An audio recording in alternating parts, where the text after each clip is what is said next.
How's it going? That was a really good mix between good and woo! So, thanks to the woos and all of the goods. Glad things are going well. Sorry if there's any confusion about you getting onto this floor today. There's no room this large downstairs. I've been having a really great VidCon. It's been really fantastic. I'm really happy right now. So I make online video for a living, which is pretty cool, and I get to do that. But today I want to say that differently. That's what I usually say when people ask me. Actually, when people ask me, I usually say I make educational videos for teachers and students, because that ends the conversation, and then I don't have to spend 30 minutes explaining how YouTube ads work. But today, for our purposes, I want to say that I think about online video for a living, because that is what enables me to make online video for a living. There's this lie that I tell to people, that I've been telling people for a long time, and I'm not really ashamed of this lie. But the lie is that this all happened by accident, and I was recently saying that to Fred Seibert, who was on this stage last year. He's really been on the cutting edge of all the cutting edges of media since cable started. He was early exec at MTV and sort of brought Hanna-Barbera back, and he's the Frederator Studios guy. He's amazing, and I said, oh, it's just, he's like, how did this happen? And I was like, oh, it's just like it happened. I don't know, it's like a thing happened. And he was like, BS. How did it happen?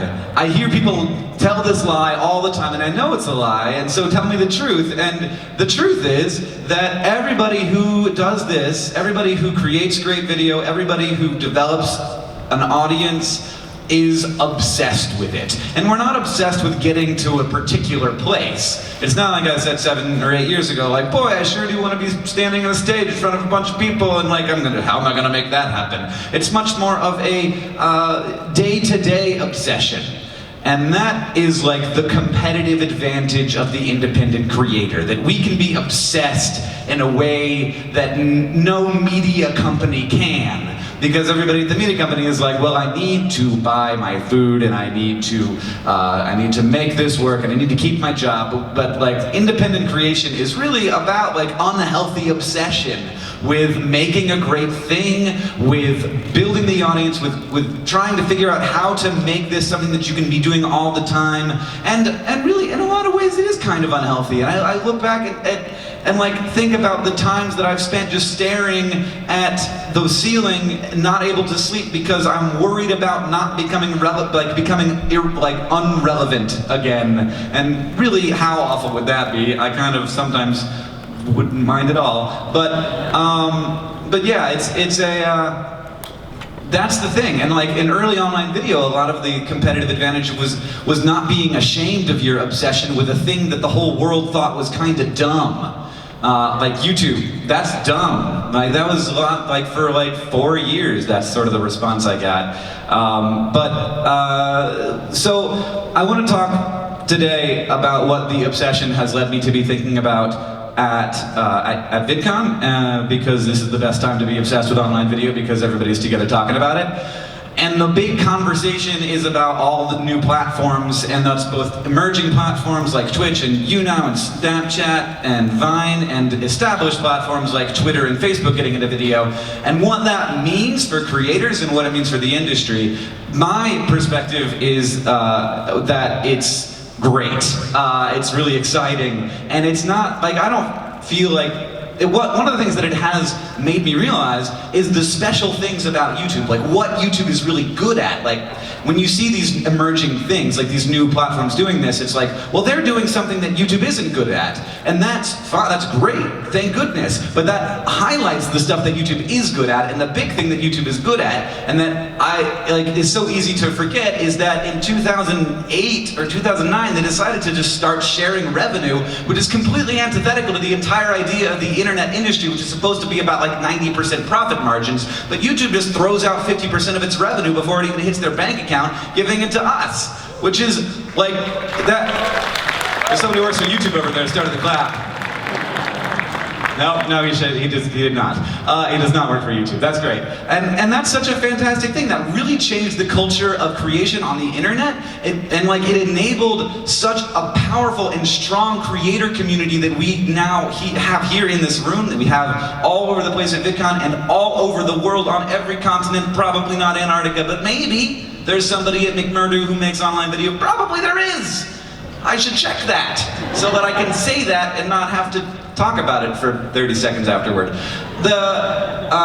So YouTube is great, especially the fact that it's a platform that you sort of like, if you have a successful video, it's like inevitably monetized. It just like they want to monetize it and they want to send you a check, and then like, oh, thanks for the check, YouTube. And Twitter doesn't send you a check. Twitter has a lot of people making a lot of content for them, and then they're worth a lot of money because of the content that we create for them, but nobody ever gets a cut of that. Facebook makes you pay to share your stuff with your audience. It's like, oh, do you have an audience on Facebook? Good. Do you want to reach them? That'll be $12. Facebook is now the second large company, though, that has launched a pilot program for sharing money with creators on the platform. That took a long time from like YouTube doing it to another large platform doing it. And I'm really proud and happy that YouTube did that, because boy, it sure did do a lot of great stuff for us. Now the other question is, what do these new platforms mean for independent creators and for the ecosystem? I think it's probably good for YouTube. I'm not going to get into why, but because this isn't about YouTube, this is about creators. It's definitely good for creators, because it's not about like, which platform am I going to choose? It's about, I have a diversity of options and I can pick one or two or three, and these are going to be the ways that I build my audience, these are going to be the ways that I make. And that's so exciting to have those other opportunities, because when people say to me, how do you get popular on YouTube? I say, you got to go back to 2007, because that's the only way I know how to do it. I could never get popular on YouTube today. Look at me. But these other platforms, Twitch and YouNow and Vine, these look like YouTube in 2007 or 2010. Like, these are platforms that people need to be obsessed with, and people are getting obsessed with, and that allows you to look at this and say, what is interesting about this platform, what's different, and how can I create for that platform in a way that is like content that is specifically for that place? And you can ask that question about Vine, you can also ask about Facebook and Twitter. Like, I'm not gonna just throw a YouTube video up on Twitter. That doesn't make sense. You need to create content differently for different platforms for what those platforms are good at. And I've loved seeing people get obsessed with Twitch TV. How do we make things that are specific for this platform?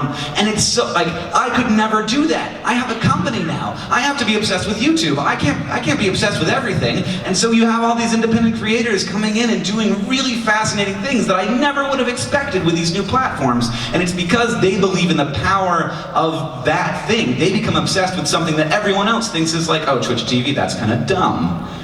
So you gotta be obsessed with the thing that everybody else is thinking is dumb. I am so inspired by the creators now that are not me. I often find myself hearing new creators, young people, old people saying fascinating things, and I'm just like, you know, I kind of feel like maybe I should just go and you guys can have it, because this is such an exciting time, and that platform diversity creates a diversity of creators, and that what we see then is that as a force against the consolidation that media has inevitably tended toward for the last 100 years, where every opportunity we have, because it's sort of inevitable that the person with the most subscribers gets the most subscribers, who gets the most subscribers, and then you have those, but when you have these new platforms that are start out entirely level, those are the places where independent creators can get discovered. That's a force against that consolidation, and that's such a great thing for the independent creator, and I'm really proud to be a part of it, and I'm really glad to be seeing it here at VidCon, and that is the thing that I wanted to say to you all today. Thank you so much for being here and for sharing your insights and your thoughts and your enthusiasm with each other and with us as people at VidCon. I now want to bring out on the stage a really smart guy from my friends at YouTube. This is Kevin Alaka, who knows a lot about the history of this thing, and he's going to tell you about some of it.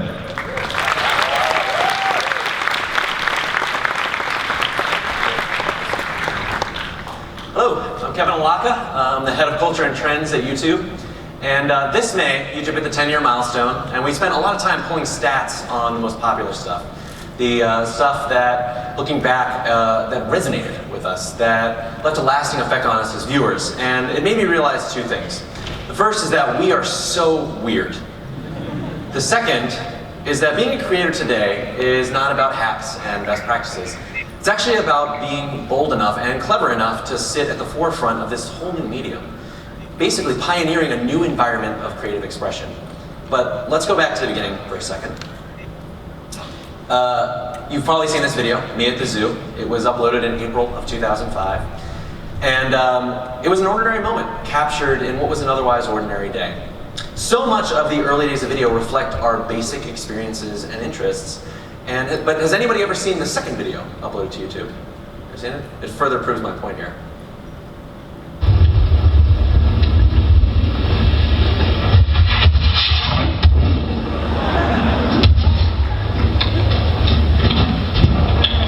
That was it.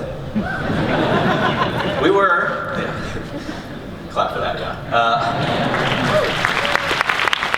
We were capturing our reality, right? And so much of the early creativity on YouTube was driven by things that were personal and novel to us, not to some anticipated audience of millions. It was creativity based on what was accessible in our lives.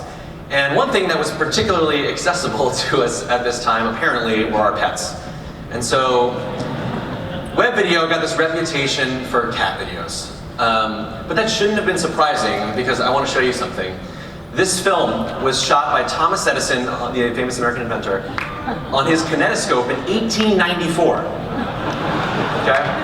This is not just the first cat video ever recorded, this is also one of the first pieces of film ever recorded. The film industry made $100 million last year. One of the first moving pictures before Chaplin, before Orson Welles, before Hitchcock, was a cat video. YouTube's earliest creators were kind of like the Thomas Edisons of their time. They were paving the way for everyone in this room to essentially reinvent media through a new type of communication, on a new type of platform, with a new type of audience. So we're going to spend the next few minutes looking back at 10 years of YouTube as a data set, and isolate 5 concepts that demonstrate just how much our media has evolved. And we'll look at 5 lessons that are just as applicable now as they were when we first observed them, and that even those forward-thinking creators can still be taking advantage of. And the first one is that video is about truth. I'm sure everyone has heard the word authenticity a lot the last couple of days. The reason that authenticity is important is that we as an audience realized very early on that YouTube offered this opportunity for us to explore a form of honest communication that had been lacking in entertainment.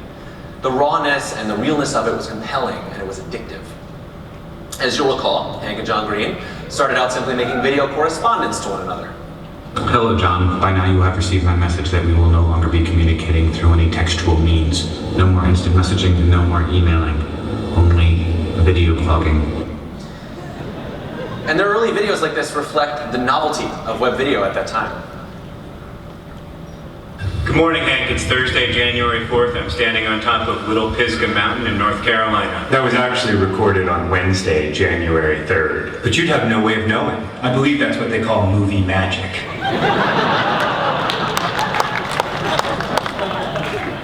Now, of course, years later, web video is no novelty, and well, look at where we are and what they created, right? But this spirit and the qualities that made these videos successful still pervade their work today. But this true thing, it wasn't just about a documentarian approach. Frozen Grand Central became one of the iconic early pranks on YouTube. Long before they racked up 1.5 million subscribers, Improv Everywhere was creating these scenes of chaos and joy that existed in the real world.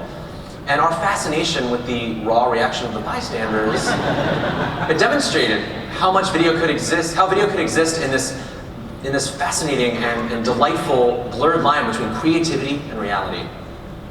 Today, creative approaches to real-life experiences have reached a whole new level. Earlier this year, a 20-year-old Dutch beauty expert, Nikki Tutorials, took advantage of this idea to respond to some negative comments that she'd experienced. I'm going to do half my face, full-on glam. I'm truly going to transform one side of my face, and the other side is going to be me. Raw, unedited, nothing, me, just me. She challenged her audience on this concept of truth and realism, and what she made created quite a stir. That, guys, is the power of makeup. By no means I want to say that if you have insecurities that you should just slap makeup on, feel better, and just never be content with your own self. I just want people to know that makeup is fun and there are no rules to makeup. It was watched by millions, but it also created a discussion. And there are now hundreds of similar videos by professional and amateur beauty bloggers inspired by this honest discussion that you wanted to engage in. But we also learned that this idea of truth and real reaction was amplified by a new interactive dynamic that had evolved simultaneously. People had become very used to thinking about entertainment in a very specific way, in terms of an audience connecting with content. But it turned out that YouTube was about using content as a vehicle for communication between people. This is how we ended up with bloggers that have more mainstream appeal than movie stars, how we end up with memes like Draw My Life, of which there are now over 50,000 that have been watched over 1 billion times, how channels like BuzzFeed can now average over 150 million views per week by creating things that people don't just enjoy but also want to talk about and associate their identities with online. Because the people here this week became some of the biggest stars in the world right now by inspiring communities to form that were connected to them and to one another. Communities that didn't want to watch, but actually wanted to be a part of their entertainment in a way that didn't really exist on TV or at the movie theater. I mean, think about this for a second. 3 of YouTube's most popular series at present have their programming driven directly by the audience. The Fine Brothers React series, Epic Rap Battles of History, and of course, Honest Trailers.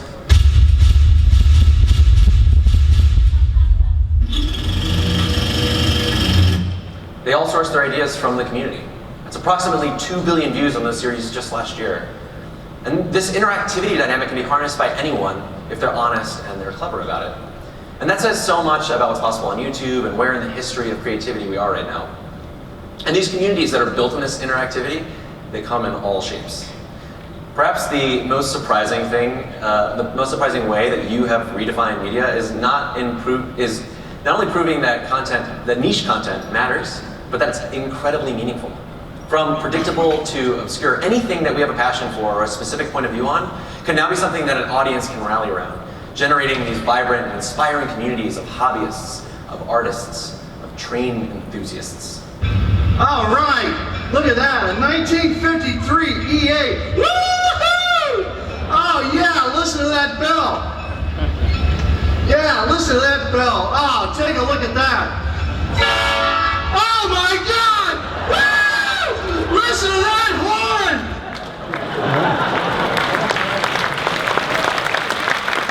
That's amazing. Today, there are popular and some less popular communities of channels for everything that people are willing to care about. There are channels for watching covers of pop songs in American Sign Language.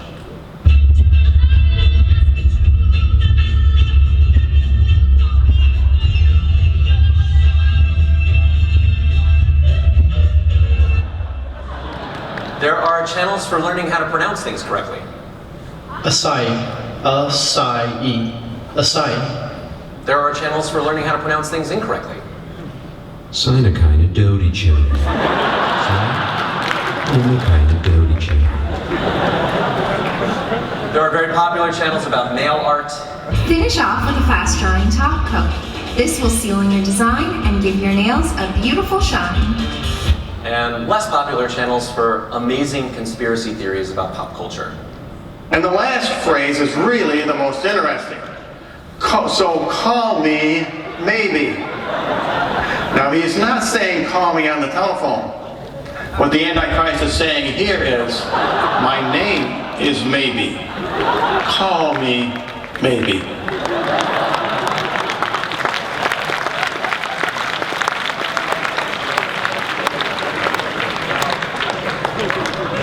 You guys are all laughing. But I'm being very serious here, because if you're passionate about something, there's an opportunity for you on YouTube and perhaps even a major audience. Because sometimes niches stop being niches and they become so popular they actually cement themselves in the mainstream. The top search query overall on YouTube in 2014, it wasn't a music video or a comedy clip, it was a video game, Minecraft. In the past, one game couldn't have its own show or its own channel. Sky Does Minecraft is one of YouTube's most popular channels, and it went from an unknown channel to a channel with over 1 billion views in less than 2 years. Diamond Minecraft was just getting off the ground in the summer of 2013. In June, it was one of the top 10 most viewed channels on YouTube in the world. And while people for years mistakenly associated YouTube with pet videos, other seemingly less popular genres like beauty and education quickly overtook them in terms of what people uploaded, and also what they watched. Education videos are now watched far more than animal videos are, and education channels are now placed among the most viewed on the platform.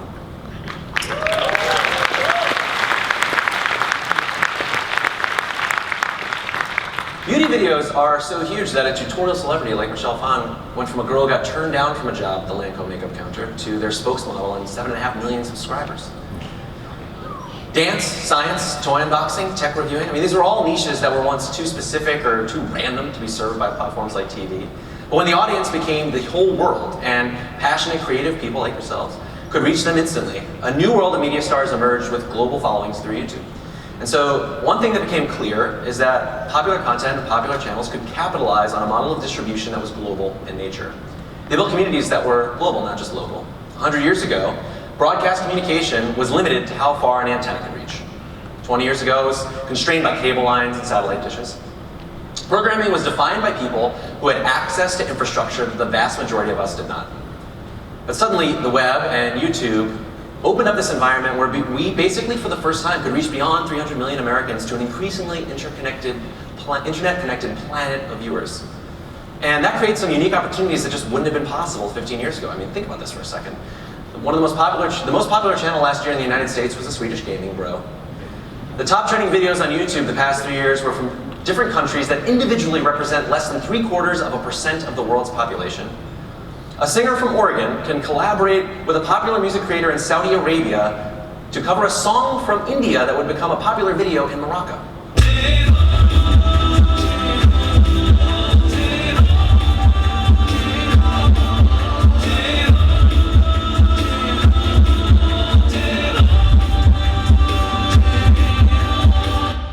Where a dancer from the Philippines can invent his own meme called the Super Selfie.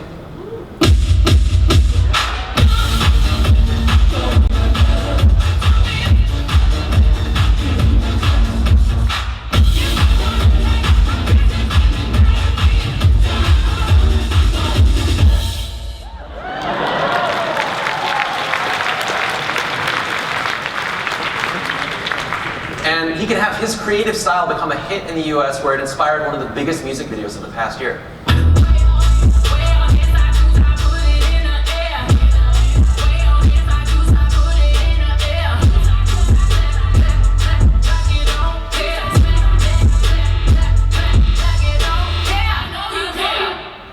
Where an Australian channel about cupcakes can become so popular that its creator created Spanish and Japanese spin-offs. Hey guys, it's Elise. Welcome back to My Cupcake Addiction. Dice a Pac-Man y a la señora Pac-Man. 作り方はとっても簡単。では始めましょう。 When you start thinking about your audience in these terms, you're essentially unlocking these huge pockets of opportunities. And so much of what we've seen today was not the product of some business school plan, but of creative people experimenting in clever ways. YouTube has always been about our ability to inspire people with our creative ingenuity. Not with the money we spend to produce something, or the connections we have with someone who can distribute it. We saw very early on that amazing music videos could be made by anyone with a camera and a Sharpie.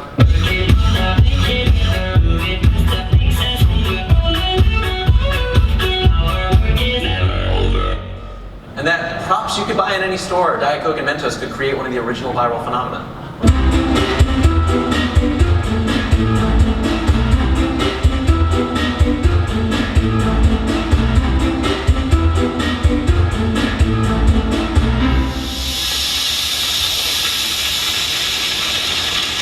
There are now more than 40,000 Diet Coke and Mentos videos on YouTube. They're still getting uploaded.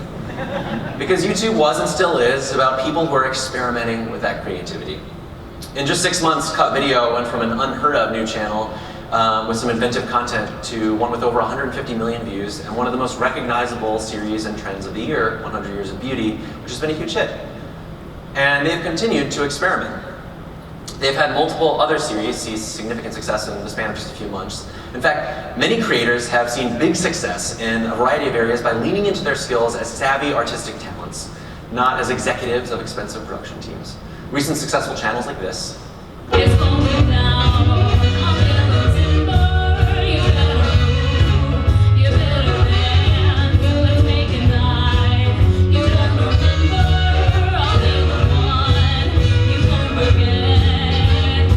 this. Let's see you, buddy.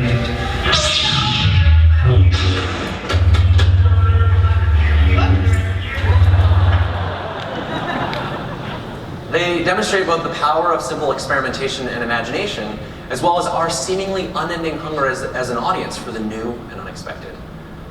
Right now, the diversity and uniqueness of what trends tells us a lot about how we're in this exciting moment in the history of media.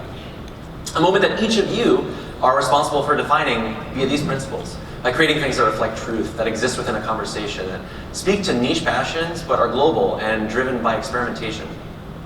And to me, here's the coolest part.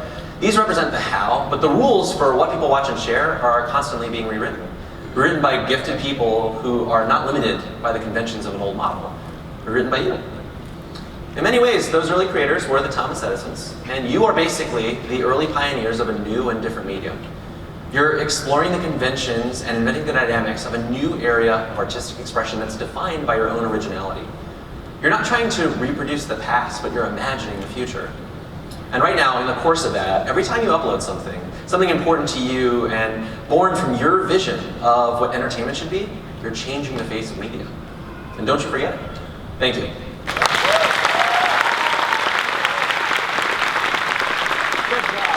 Thank you, Kevin. Let's hear it for Kevin. I told you we would learn a lot. Were you taking notes? I was taking notes. Did you see that call me maybe guy? That was way too real for me. I'm like, is that me? Oh shit. And John and Hank have gotten so good looking. I think they've aged very well, and cat video lives matter. I mean, oh my God, Thomas Edison. Next, she is a filmmaker, producer, and actress. Her talents and skills are unlimited. She bravely speaks about personal issues while creating wildly entertaining and well-produced videos. And if you follow her on Instagram, you know she also has great skills with a stripper pole. Please welcome Anna Khanna!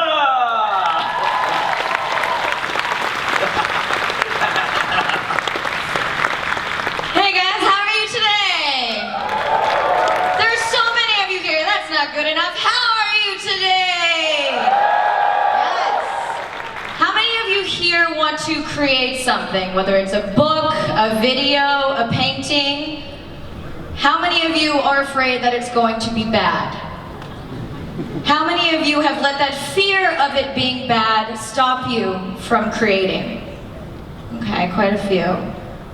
Don't be afraid to suck. That's the one piece of advice that I've gotten in my time as a filmmaker and creating that has made me more prolific than I have ever been. You know, we can get so discouraged before we even start creating something, thinking like, what if it's not good?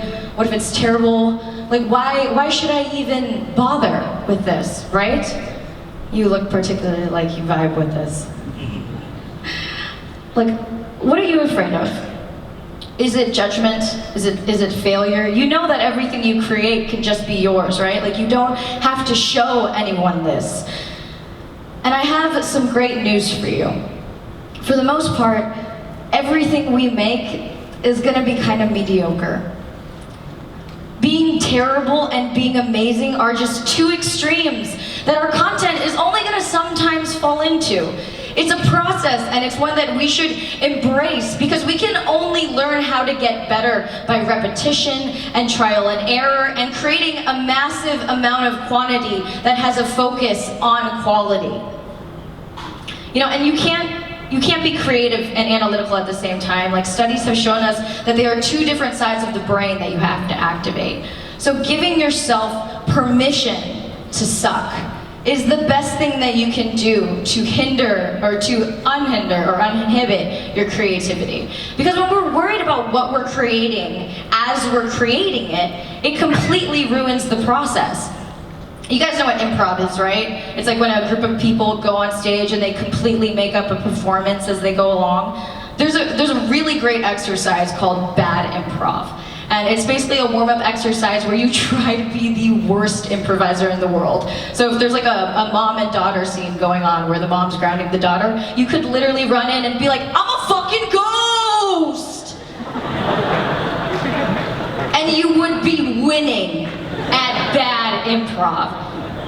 It is so freeing, and it is so fun to suck and to try to suck. Like, challenge yourself. If you're a writer, try to write the worst thing that you can. If you're an actor, just act really badly in a project that's just for you. So often we get caught up in these ideas, you know, of I have to be good, I have to be great, and we forget that it's all about the journey to get there.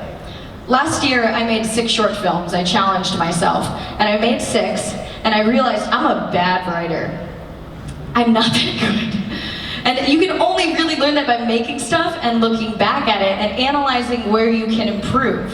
And so now I realize, like, okay, while I work on that for myself, I can hire people who I think are much better than me and who probably devote their lives to writing versus filmmaking and make that a collaborative process. Let's just edit this out. I do want to make one more point. I know some of you aren't like this. Some of you are what we call precious, right? You probably have an idea that you think is perfect, that you've been sitting on, and you're not going to release it until you're like 35, right? Everyone has like that little golden egg that you're like, if I can just make it perfect, I'll be good. But just do it. Just make it. Watch that Shia LaBeouf green screen video, right? Like, just do it. Because you never know what you're going to create until it actually comes out of your head and either onto the paper or on the screen. And there are so many ideas that we have. We are idea generators. There are limitless ideas in our heads. And you can never reach those other ideas if you keep holding on to one. So let yourself create. Let your creation suck. Because that's just the first step. I'm Anna Akana. Thank you.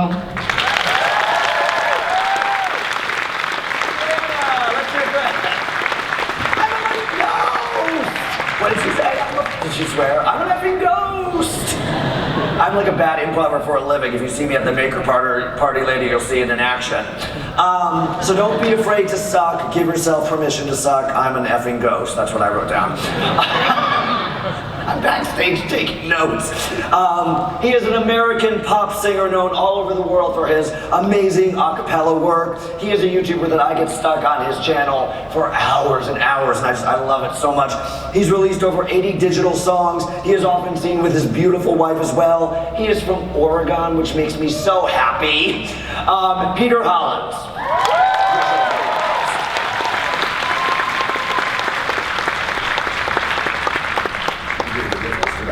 Okay. Are you doing a video or no? Turn on the audio. And some claps.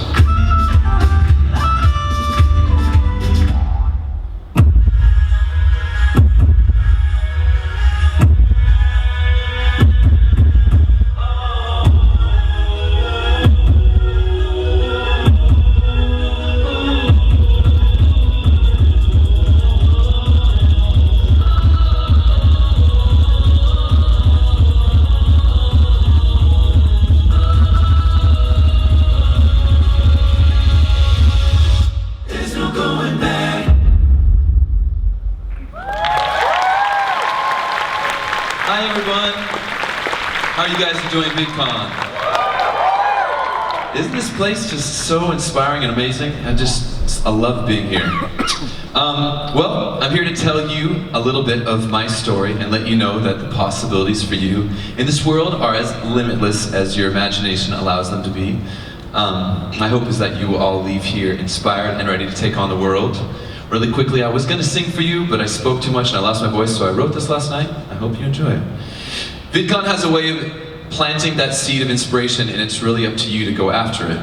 Now, I grew up in a very small town in Ashland, Oregon, as an awkward, dorky kid that everyone picked on. I was an introvert. I struggled to keep up with friends and to keep up with schoolwork. And once you're labeled an outcast in a small town, it has a way of sticking with you until you finally find a way to leave it all behind. Later, I was a voice major at the School of Music at the University of Oregon, and I wanted to start an a cappella group. I discovered many like-minded students and eventually co-founded the University of Oregon's first a cappella group, On the Rocks. Through that group, I really began to find myself. I was able to grow from an introvert to someone who was much more confident and outgoing. Music has a way of transforming you, and certainly transformed me. I make a living creating a cappella videos on YouTube. That means my music is created without instruments, using only my voice and mouth, like you guys heard. I decided early on, while still working a real job as a part-time boy, a pasta boy, that I'd earn every single penny from music eventually. And for 10 years now, I've made that vow a reality. I just made the decision to go for it, and I didn't have a plan B. I took the money that I had saved to pursue my master's degree, and with it, I started my own small business. I purchased equipment to create a home recording studio and become a self-taught engineer and producer. And I started uploading videos and began gaining traction and found an audience. And now, several years later, after creating and fostering a community online, I have over 1 million subscribers and hundreds of thousands of followers on my social media networks, and as of last July, a Sony recording contract, which everyone thinks is so cool, so I had to tell you that. I make my entire living singing, recording, and producing my own music. Along the way, I accidentally started my own digital media company. I fell in love with the biz dev side of things, and now I'm advising startup companies that specialize in helping artists create for a living. Like many industries, the music world is going through drastic changes. In this industry, you must constantly reinvent yourself to stay current. And as a dad in his 30s who sings a cappella music, trust me, that is an enormous feat. Many musicians consider other artists and their competitors and rivals, but that never made much sense to me. I think of other artists as my peers, and I want them to succeed as much as I want myself to succeed, and I want to lift them up in the process and raise the entire ecosystem. The more we treat one another in this way, the more we will reap the rewards of a new friend or relationship and someone who may want to help us in return. I honestly believe that the best way to achieve success in any profession is to help build up every aspect and individual involved in that profession. And I believe that in most cases, nurturing a collaborative effort and environment will create more opportunities for us all, rather than pitting us against each other in a competitive one. So, as Anna said, where do I start? Some of you guys have asked us. You just need to try. And if you don't try, you will automatically fail. And what's worse, you'll learn nothing. Like, nothing. There's an infinite number of possibilities for you to create today, with no one to stop you except for your own inertia. You aren't here on earth to just go through the emotions. If you love doing something, go after it, and go after it with every fiber of your being. Stay up until 5 a.m., night after night, if you need to. As soon as you see a door, go around it. Bypass anyone who says you can't accomplish your goal. Many times the only reason you will succeed is because you didn't give up and someone else did. You don't need to be the best at something, but you sure as hell need to work the hardest. At no other time in history has it been easier to create your own brand, your own business, and become an entrepreneur and to network with virtually anyone in the world. We are now able to crowdsource ideas in seconds from social media, or get the answer for any question we want by simply using Google or asking our phone. Just as I've seen it alter the music world, technology will drastically alter virtually every profession in the workforce, and it's also bringing us closer and closer together. Please, if you learn anything from me, make your decisions in life based on love instead of fear. So many of us have chosen our paths in life because of money. Let money be the byproduct of following your passion. And please let me be living proof. If this 35-year-old father can attract millions of followers and make a living making strange sounds into a microphone while standing in my garage in my underwear, then you can do just about whatever you want.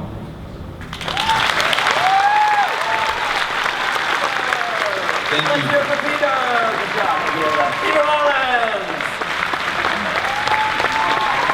I'm sorry you didn't get to hear him sing, but I'm glad you got a little taste of it in the video. But like, what an example of on YouTube, whether it's singing a cappella or making cupcakes or doing your nails, do what you're passionate about. That's what his lesson is. But he did say, he talked about working a real job before, but I do want to stress, as we all know, how nice it is today that in 2015, you know, these young kids who are running the community track and they want to be YouTubers, oh, it is a real job now. I mean, there's hundreds of thousands of people making very good livings doing this, so how exciting for all of us that YouTube is a real career and you can grow up wanting to be a professional YouTuber for a living. You can applaud. Thanks. You can applaud. This next one is very near and dear to me. She is a bold, foul-mouthed vlogger who films herself dancing in a watermelon bikini at times.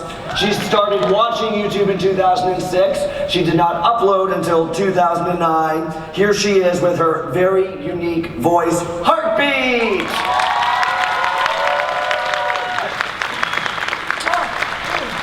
Hello, hello. Are we having an amazing VidCon or what? I am so excited because it's a blessing to sit up here and be able to speak in front of you guys for anything. VidCon, YouTube in general, is something that I thought I would never be able to do, ever in my life. Yeah, you can go ahead and clap, baby. It's a beautiful thing. It's beautiful. I'm gonna let you guys know right now. Oh, wait, we gonna get to that. I'm gonna tell you, okay. Excuse me. I'm gonna let you guys know right now, everybody else like wrote their speeches down, made an outline, like, oh, this is the points that we're gonna make, made a presentation, showed videos. But yesterday, I ripped my speech up. I ripped it up because I have something that I really need to tell all of you, and it's not going to be authentic if it's written down on a piece of paper, and I really need it to come from your heart, my heart, all pun intended, okay? All right, I'm really nervous, but I'm gonna go ahead and give just a minor background. There are 5 things that society loves to hate on me on. Number 1, I am black, all right? Number 2, I am a lesbian to the core of the human existence. Thank you, baby. Yeah, he's with it. He's like, lesbians, woo! I watch Ellen, woo! Number 3, I'm a little heavy set, but that ain't no thing. I can still get it. You know what I'm saying? A little heavy set.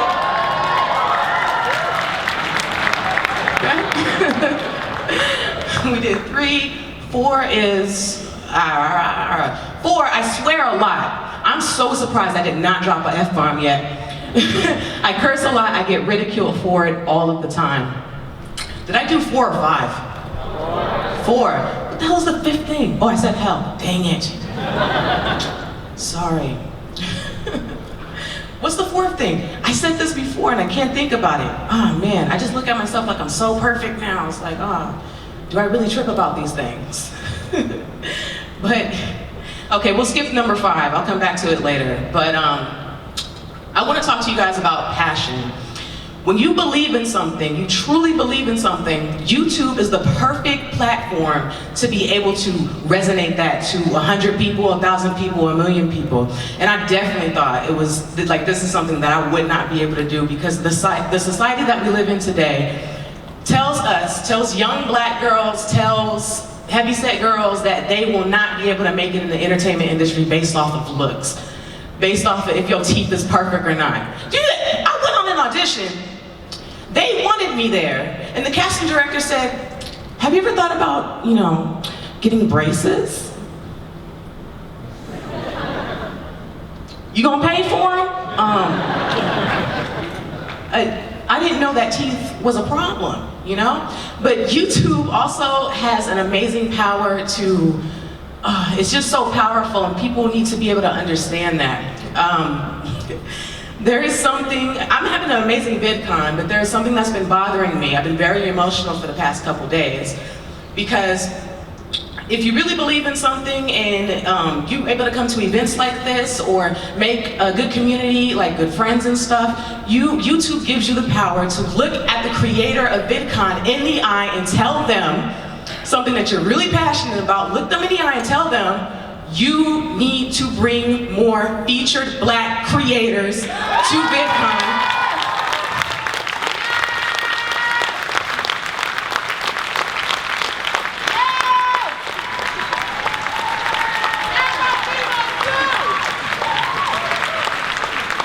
Because everyone deserves the equal opportunity to be great. Everyone. Now, I could have went ahead and said diverse, but I went ahead and said black because that's what's most relatable to me. That's what I want to see. So whatever you are, Asian, Dominican, Puerto Rican, Cuban, you know what I'm saying, Mike? You know what I'm saying? Italian, anything. If you feel strongly about that too, you're Italian, you're like, man, I want to see more Italians on stage with their accents. You have the power to look whoever runs this place in the eye and say, you want that changed. You want it changed, I want it. You can clap because I need some energy.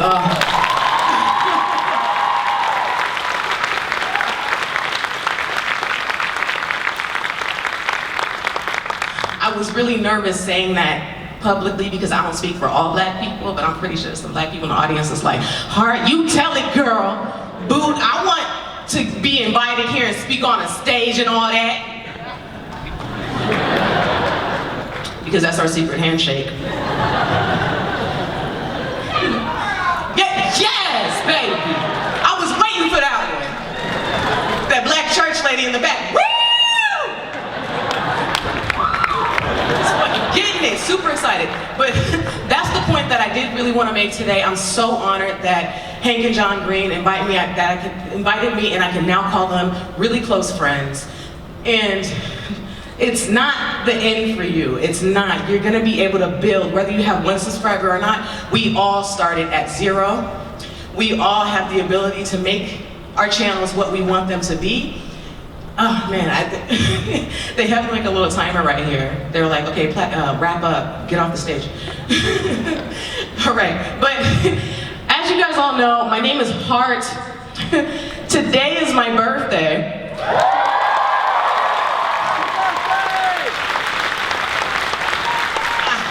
And before I get off stage, I would love to Snapchat all of you guys singing me happy birthday the best way possible.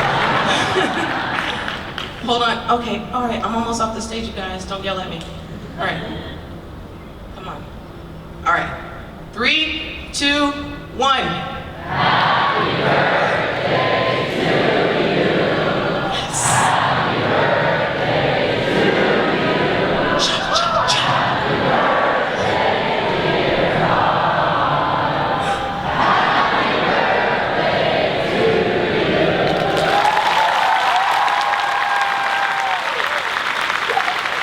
Thank you guys so much. Thank you for having me. Well, I'm so glad she didn't write her speech because that was amazing. And I mean, amen. Next year, we need more black creators at VidCon! And you don't always need to fix your teeth. And being yourself is the greatest gift you can give to the people in your life or your YouTube viewers. So thank you for being yourself, Heart. Next we have a filmmaker, a musician, a VFX artist, and competitive gamer. He was ahead of the game before there was a game, and the words rocket jump and video game high are a huge part of our history and vocabulary. Please welcome the one and only Freddie Wong!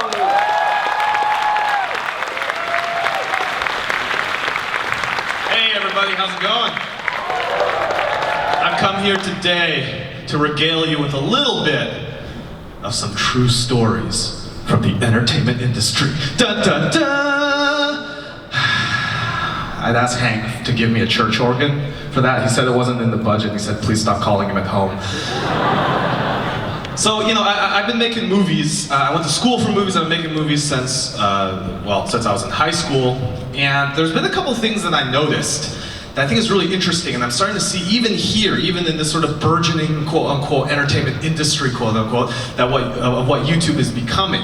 So when I graduated college, and I want to be a director, and there's a couple ways of doing that, and the easiest way is to make really bad movies, direct-to-DVD, direct-to-TV movies. That's what I did for a bit.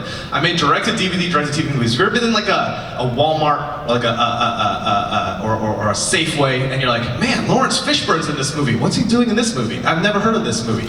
Those are the kinds of movies that I was making.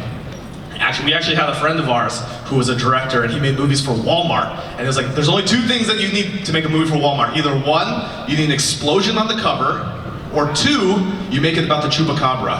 I'm not kidding. Those were the 2 things that they asked for. And he's like, I have this romantic comedy. It's like, can you put an explosion on the cover? He's like, I guess it doesn't have. It's like, fine, we're selling it. And what's interesting about the direct-to-DVD world and that sort of world is that's a very reactive world. And what I mean by that is they look to the markets, they look to the world to see what do people want, and then because they can make movies so fast, they turn around and make movies based on that. So, 2009, I'm in Santa Monica at an event called AFMs, American Film Markets, where a lot of these movies get bought and sold, territories worldwide, et cetera, et cetera. Our sales agent comes up to us and says, Freddie, do you guys have a movie about turbulence? Like, what do you mean turbulence? Like, you know, like when you're in a plane, like, yeah, we know what turbulence is. What do you mean by, do we have a movie about turbulence? He's like, I've had 3 different buyers from 3 parts of the world come to me and ask me specifically for a movie about turbulence. If you can figure out a script today, we can sell this movie about turbulence and get you $100,000 to make this. It's like, you're kidding. And that's when we knew, by the way, that maybe doing direct-to-DVD movies wasn't the thing that, you know, I wanted to do for the rest of my life. But it was really reactive. By the way, that was 2009. So again, they went, they heard what people wanted, and they're like, all right, let's make it. So 2010, I just did a quick search on IMDb this morning. These movies came out. And I'm being a little bit disingenuous. I believe Air Collision was the sequel. It didn't come out in 2010, it was 2012, to Airline Disaster, because Airline Disaster did so well that they needed to make a sequel to it. So it was a reactive industry. And when we got started on YouTube, one of the first people that we had met was Ray William Johnson. And Ray gave me some advice that I thought was really interesting. It's advice that I still think about to this day. He said that at a certain point in the process of creation, you're going to get to a moment in your career where you have a choice to make.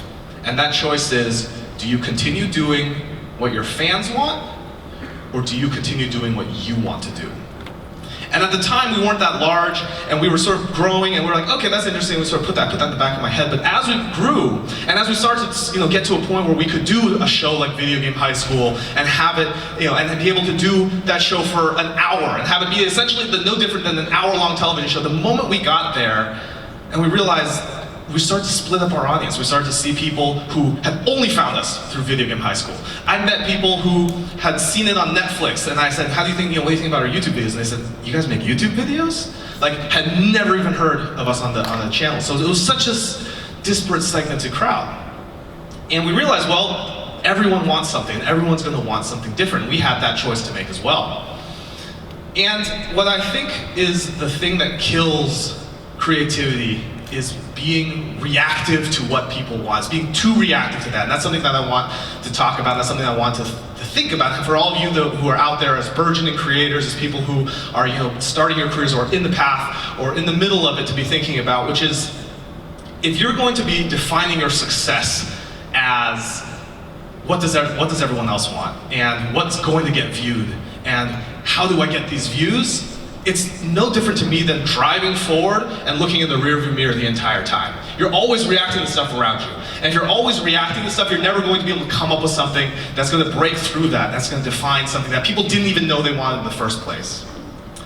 And that's what we've tried to do. We've tried to do this as much as we can. We've tried to be uncomfortable with things that we were doing. We tried to put ourselves in a place where we were not quite sure if people are going to like this. Because I think if you ever get to a point where you feel like, this is safe, and I'm gonna put this out, and people are gonna like this, and this is gonna be great, I think you're in danger of becoming creatively stagnant.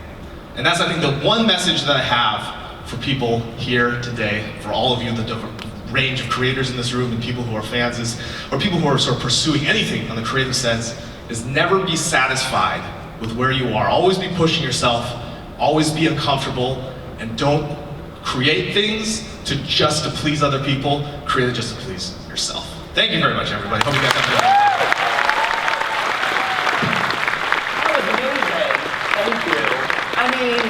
I literally just wrote down everything he said. Do you do what you want, or do you want to do what your fans want, which is a constant internal battle, as a lot of you YouTubers know. And I just want to go home and get over my own creative staleness and always be uncomfortable. I wrote that all down. That was an amazing talk. Oh my God. Okay, look at me. I'm like, there's people here, and I'm like having a moment. I'm like, no. Pull it together. We're in for a treat now. Our next creator is a musician, an original 5 Awesome girl, for those who remember that. She makes nerdy music and plush toys, and a very special treat because she has wrote an original song for us today. Please welcome Lauren Fairweather.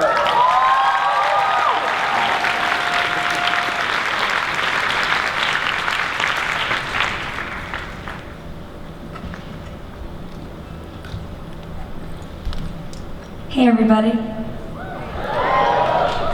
So I wrote this song about being a YouTube creator because when I first started making videos, I kept telling people this is what I'm doing now, and I faced a lot of resistance from people who didn't quite understand it. And in case any of you are going through something like that, this is what I wish someone had told me when I was first starting out. Hope you like it.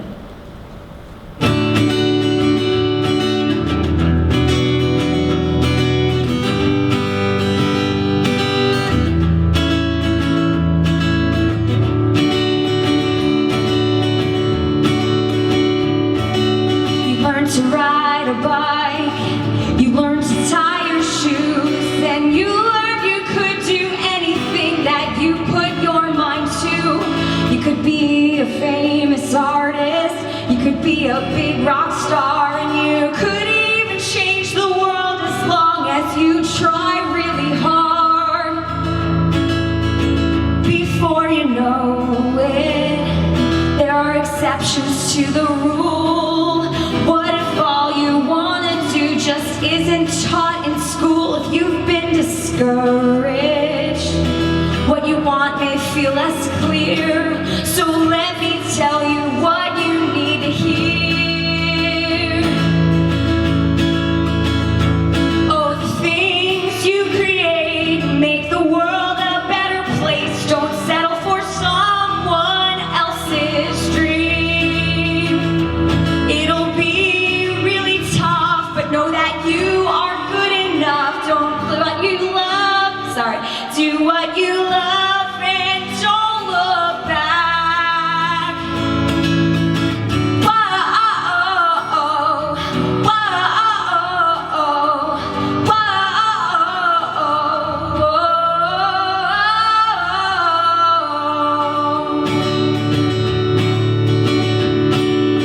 I've always been different.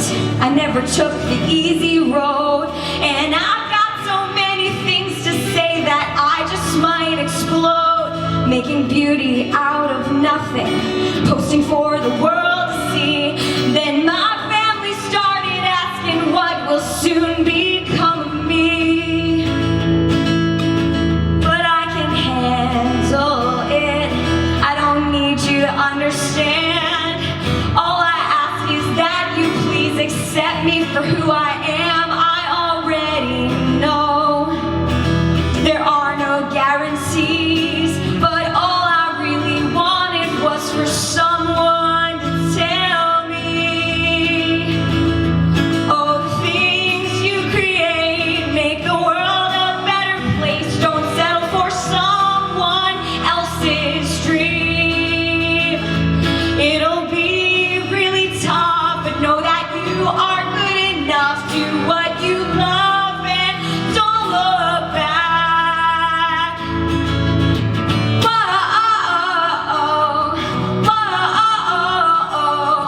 Whoa,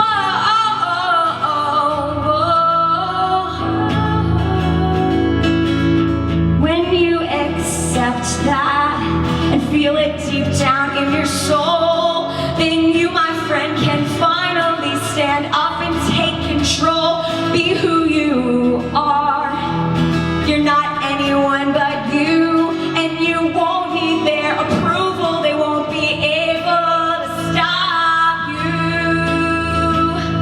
Oh, the things you create make the world a better place. Don't settle for someone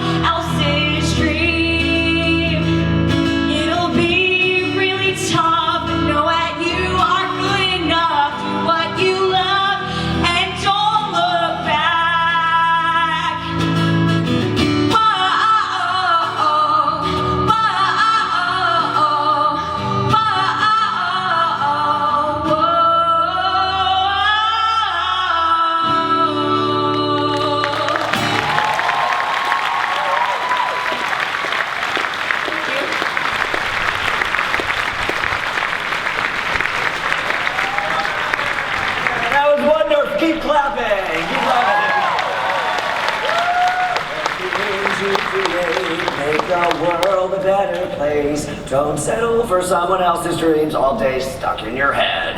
That was amazing. We were like, that was such a treat. This is awesome. We have the creator of Rooster Teeth, one of the most innovative companies. Rooster Teeth has their own merchandise, their own conference and content ranging from podcast to an upcoming full-length movie. Please welcome Mr. Bernie Burns!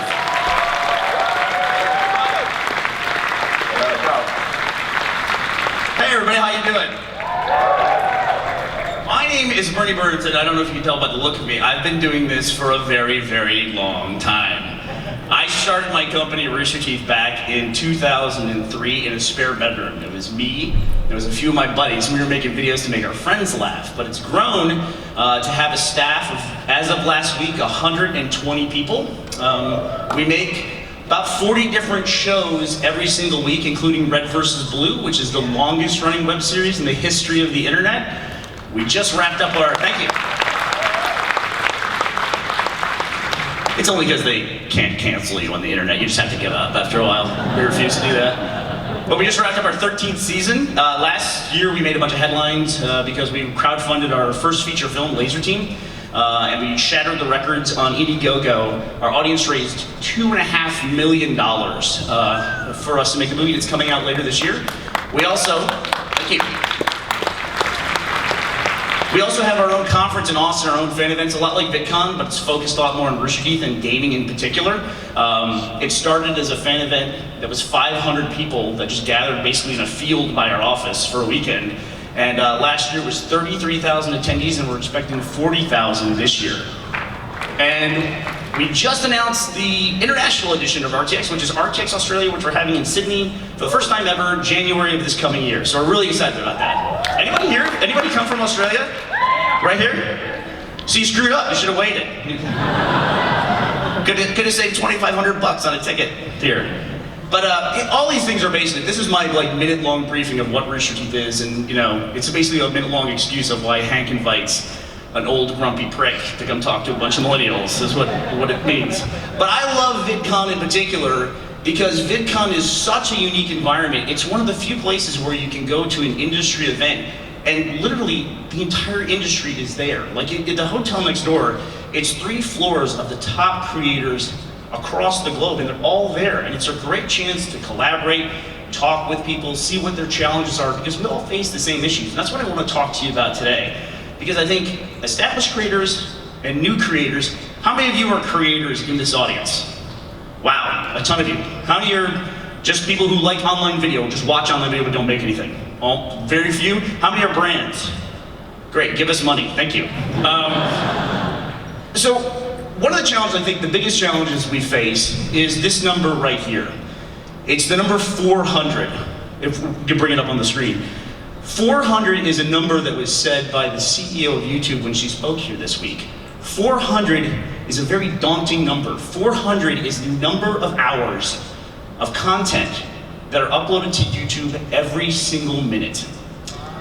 And that means if you want to watch every single video on YouTube and you sat down to do that, you would fall 2.5 weeks behind every minute you tried to do that. It is an incredible noise floor, and I think that one of the biggest challenges we all face these days, both established creators and new creators, is the problem of discovery. So I asked a lot of the new creators that I talked with this week at VidCon, I asked them, what are your biggest issues with starting a channel, specifically in regards to discovery, getting people to find your content? Big thing everyone always says is, I don't know how to get started. I'm not gonna talk a lot about that today because I think that's the subject of just about every single VidCon panel and talk, is make genuine content, be engaged, be consistent. Quite frankly, you gotta have those things. That's the ticket that gets you into the game. But I heard some things like this. I feel like I'm too late. I feel like some big window in history has passed and I'm just too late as a new creator. I'm too late to this game. Likewise, I feel like everything's already been done. You know, if I'm a gaming channel and PewDiePie has 40 million subs, who's gonna wanna watch my new gaming channel? They've already seen that. And then of course there's more traditional answers like, I'm a huge fraud and people are gonna figure that out. No one will like my content and I'm gonna be hated by everyone and die alone and unappreciated.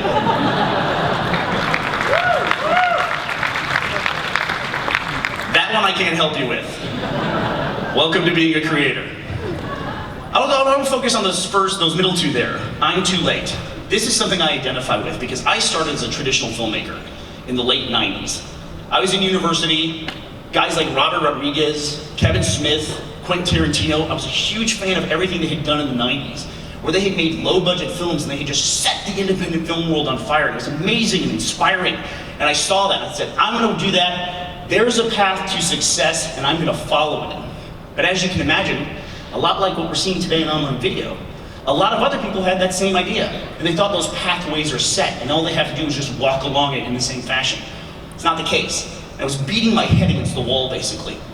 But at the same time, I was working in the tech industry in Austin at a .com company. I was seeing this revolution in data where the internet became a viable residential product. And sure, we all had modems back then and data sizes were really small, but everyone got an email address. And the moment everybody got an email address, nobody sent another postcard.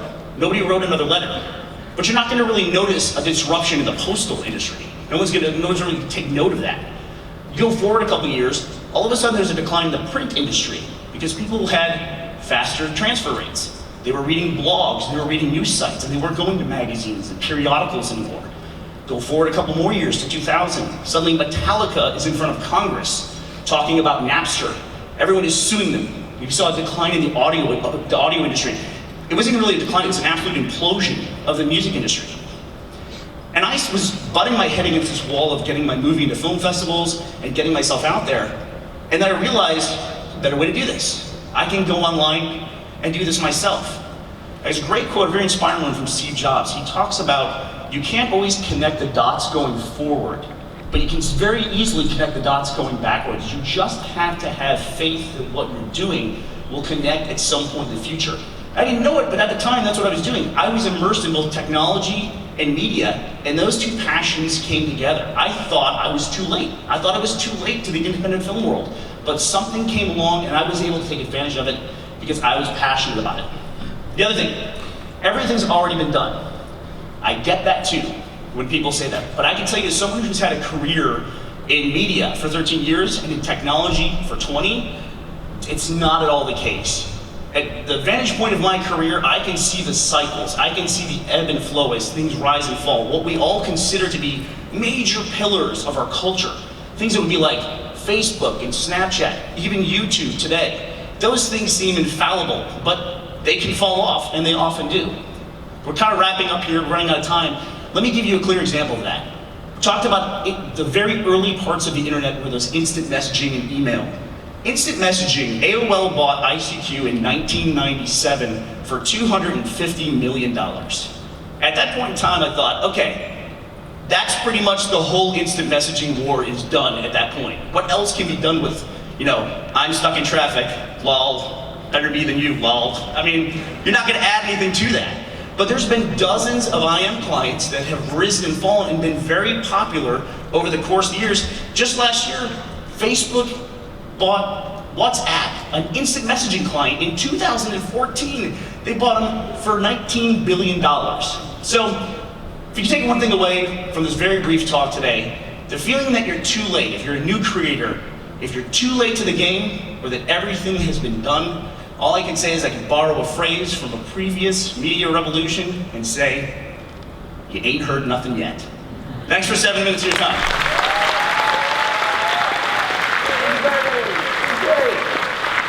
Oh my God. It's never too late. Not everything has been done. And I miss Napster. I love Napster. I had like 2,000 show tunes. Oh, I'm gay, did you know? That 400-hour upload thing, I'm sitting back there like, oh shit, what's that mean? Next, an absolute original in our space, another one so far ahead of her time. She is the creator of The Guild. She is the star of Dr. Horrible's Sing-Along Blog, the founder of Geek and Sundry. She is a true pioneer, and I look forward to introducing her next time I do as a best-selling author. Please buy her book. Here is Felicia Day! Thank you. Hey everybody, wow, that's a lot of faces. I I said I'd do this and I didn't know what I was getting into. So I whipped up a beautiful PowerPoint because I'm really good at scrapbooking and clearly amazing at this. Hi. If you didn't know, if you're like, who is that chick? My name's Felicia Day. I created a web series called The Guild for 6 seasons. I wrote, produced, and acted in that. I created a company called Geek and Sundry 3 years ago with YouTube, and I sold that company to Legendary Entertainment last year. So I still get to make $1 million. Thank you very much, Legendary. Jurassic World. No, I don't have those budgets.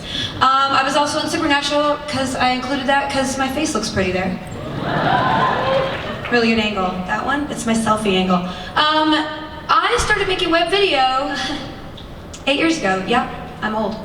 Very old. That I met a vlogger who wasn't born when I uploaded my first video, so that was fun this morning. And the weird thing is that when I started making videos, there wasn't really anything out there. There were no people to look towards. There was like Lonely Girl and The Burbs, but that was literally it. There was a kid, there was a chubby kid with a lightsaber and the Numa kid. Anybody remember that? Oh good, you're old too. So the awesome thing is that fast forward to now, we have amazing people that we can be inspired with to do all sorts of things and talk about all sorts of things, and we're all inspired by that. And I know there are a lot of creators in the audience right now, and you're probably thinking, I love them, how do I do that, right? So the thing that's gotten me through these long years in creating content is a little motto that I try to think about: embracing your weird. No, that's not a murder note. That is something that's really served me really well in my life, especially just coming, from a weird homeschool kid to now. Embracing the differences in my life and my upbringing and infusing them with my art every single day. And I think that's what you guys should take in your own stuff. And the sad thing is that as we grow up, that's the opposite of what everybody encourages, right? They're all like, oh, you're different, you're too fat, you're too skinny, you're too pretty. I actually saw a comment like that, not about me, but someone else prettier than me. And it's really hard to resist, and it never goes away, even if you're a kid to an adult. And I don't know why bitchy girls come in threes, but I just noticed this right here. If you haven't seen Mean Girls or Heathers, that's my grandma assignment to you. Please watch that. But the thing about it is, when you strip away your differences, you have nothing left, and you will never stand the test of time. Look at the Eiffel Tower. People were like, that thing's ugly, tear it down. It was supposed to be teared down after 20 years. Didn't do it because people were like, that was okay. Galileo, sun in the middle, that guy was a jerk. They almost burned him to death. Elvis, anyone know Elvis? Okay, good, not too old. Everybody hated him, and yet, who's living right now? Who is living beyond even their own lives? Who's in every single Instagram when they go to Paris? Not the little bubble people, that's for sure. So, the thing about it is you don't have to try to be unique. You are unique organically. Every single person in this room, if you wrote a paragraph about a cat, it would be different. If you drew a cat, it would be different. And that's what you have to just get in touch with, your uniqueness. Because if you share your uniqueness, you're gonna connect with somebody. That messed up cat, now everybody's not gonna like that messed up cat, but the right people are gonna like that messed up cat. So, in conclusion, not really because I have more slides, examine your brain and figure out how you see the world in a really unique way. And share it with the world, and you're gonna get little blue clip art people who like you too. I did not license that item, please don't sue me. Oh God, damn it, I ruined the joke. If you want to do something, start by figuring out your unique perspective on it, because yeah, these potatoes look great, but who knows which potato is which? Be this little potato. I'm a unique potato, and that's how you'll make art and live life in a way that's a lot more fulfilling. I don't know if this analogy works, but that little fucked up potato is adorable. Embrace your weird. Thanks a lot. Bye.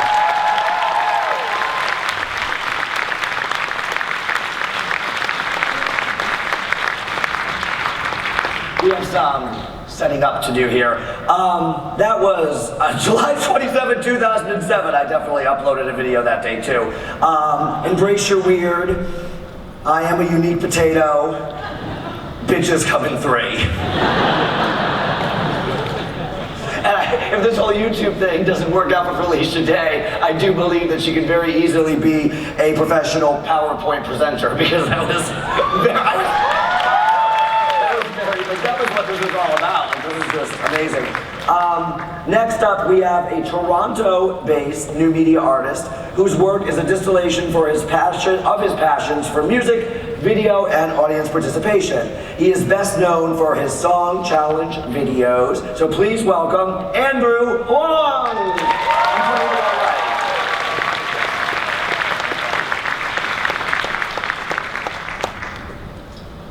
Oh, hey guys. I don't really like to talk too much. I'm just gonna make some noises for you.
Thanks, guys.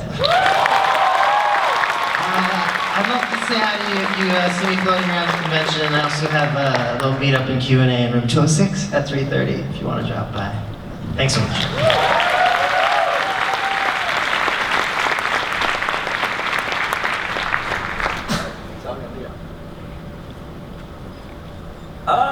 Thank you, Andrew. That's a YouTuber. Plug. Plug. Come to my meetup. Follow me on Twitter. Fuck Hollywood. Thank you, Andrew, for sharing. I mean, what a lovely afternoon we've had. I mean, that was so fantastic and unique. And I hope you guys do go home and look up these people if you didn't know who they were and support them and watch the videos because so talented. This is our final speaker.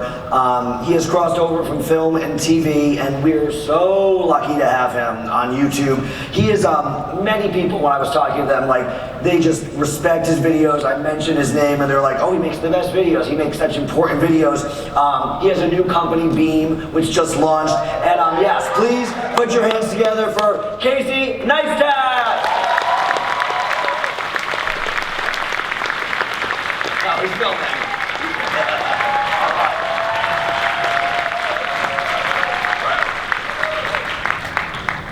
Hey guys. Hi. Thanks for coming. Nice shirt. Nice shirt. I got it. It's a nice shirt. How many creators here? Very good. I was hoping there'd be a lot of creators here. Let me give you guys a super brief, hyper abbreviated bio. Just so we're all on the same page. I had a really tough childhood. I was in trouble all the time. I always got kicked out of high school.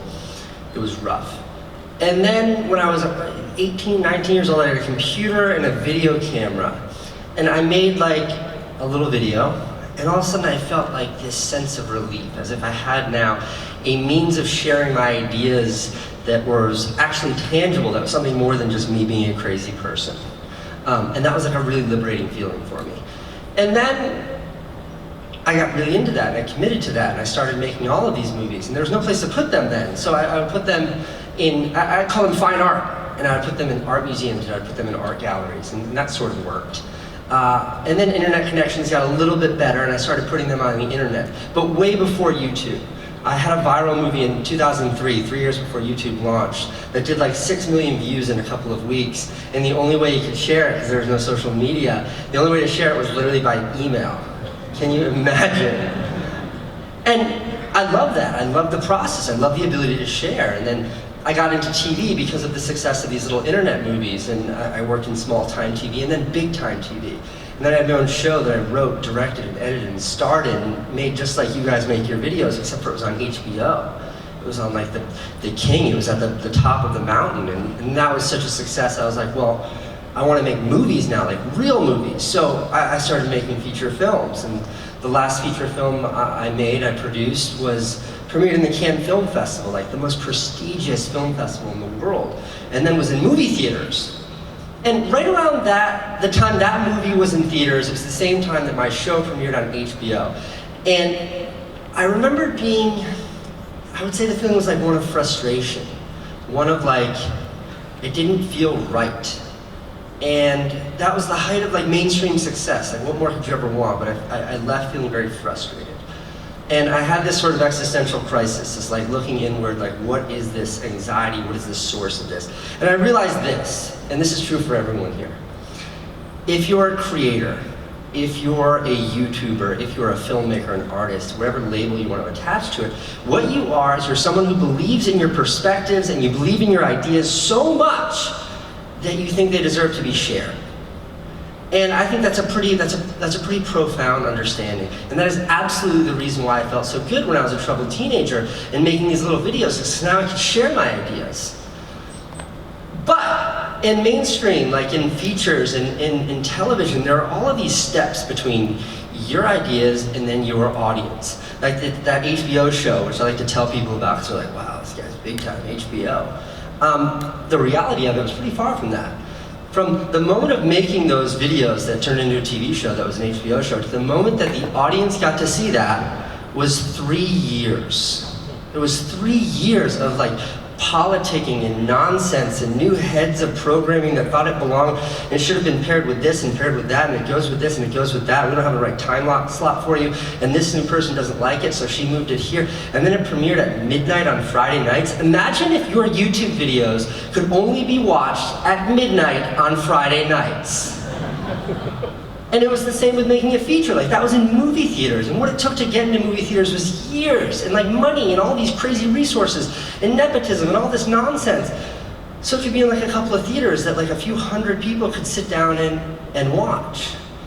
And as creators, if all that matters, if our only driving force is this desire to share perspectives and share ideas, then the only quantifier of success is how many people are you able to reach? How easily are you able to reach them? What is required between you, your ideas, and them reaching with an audience? And that's why I turned to the internet. That's why at the height of mainstream success, I was like, I'm out of here, and I went to YouTube. And all these sort of big people in Hollywood, like agents and people around me are like, are you fucking nuts? You don't do that. YouTube is for kids. But it felt right to me because there were no bureaucratic filters there. When it comes to the internet, I make something that's my idea, I share it and it's out there. I had these ideas, I turned them into an HBO show, this huge success. It was 3 years between the idea and the audience. And like, I just opened up as I was standing backstage my YouTube studio app or whatever it's called, and I look at the video that I posted 5 hours and 2 minutes ago, and it's been seen by 120,000 people. Like, how many movie theaters of people is that?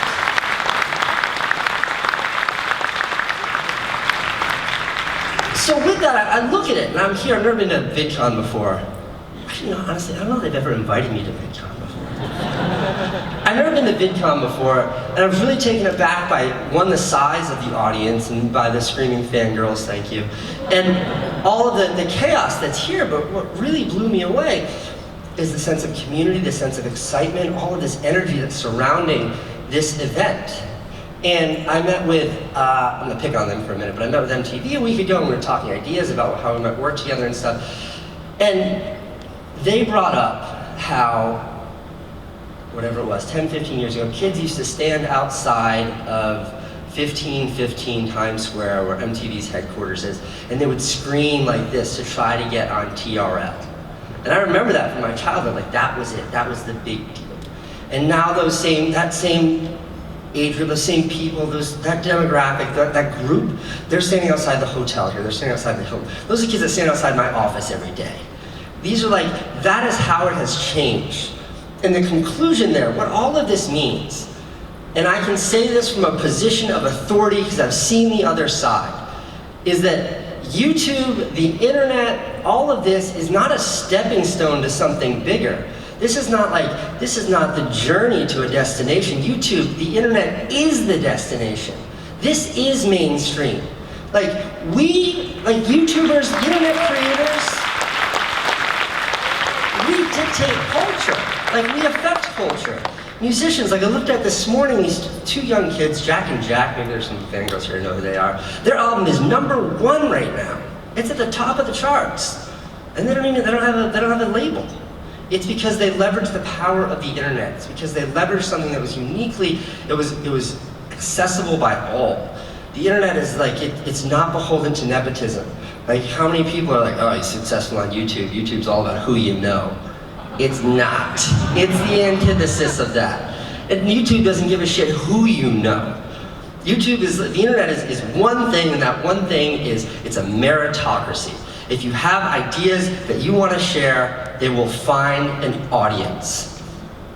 And I wanted to wrap this up by just saying how much that premise of sharing ideas and sharing perspectives has affected me. And having young people come up to me and tell me how much like my work affects them and what that means to me and the profundity that is that. And me being shaped by other people and how the internet empowers us all to do this. And that's why I dedicated everything I am now. Like my whole life, looking forward, my whole career now is focused on one thing. And that is creating something that enables others to share their ideas and perspectives the way that I have. And I wanted to not come up here and like shill my new social network Beam, but just talk about, thank you, just talk about the reason why I did that. Like I was at an absolute position of success, like doing crazy branded content deals and having so much fun just doing this. And I took yet another step back in my career for the first time in a long time. And I said, why? Why am I doing this? Why does this matter? And I came back to the power of sharing perspective and what that has meant to me, has transformed my entire life. And I thought, like, well, what is the graduation of this? Like, just making YouTube videos is not enough. What is more? And the idea, the thought of being able to empower others, I can't think of something that's more exciting for me. And that is our ambition with that, and that's why so much of my focus and so much of the subject matter of all my YouTube videos is about just that. It's like, sure, it's hung up in this company that I've built, but it's the idea behind it and the power of sharing ideas and perspectives, which is what every person who's up here before me talked about today. That's it, guys. Thanks for coming out.